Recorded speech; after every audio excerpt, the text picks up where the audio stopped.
मिलिए इंडिया के नए कराटे किड से। দুই অ্যাকশন লিজেন্ড জ্যাকি চ্যান ও অজয় দেবগনকে এবার একসাথে দেখা যাবে ক্যারাটে কিড লেজেন্ডস সিনেমার পরিচালনায়,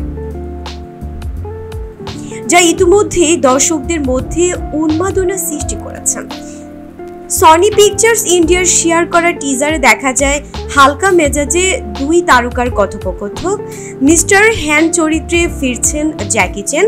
মজা করে তিনি অজয়কে বলেন, তুমি লড়াই করো, আমি নাচি।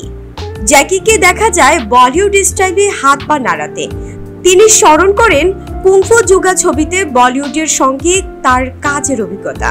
অজয় দেবগনকে দেখা গেছে একেবারে প্রাণবন্ত মোডে, যা ভক্তদের মধ্যে উচ্ছ্বাস তৈরি করেছে। টিজার প্রকাশের পর তা ঘিরে নেট দুনিয়ায় শুরু হয়েছে ব্যাপক আলোচনা।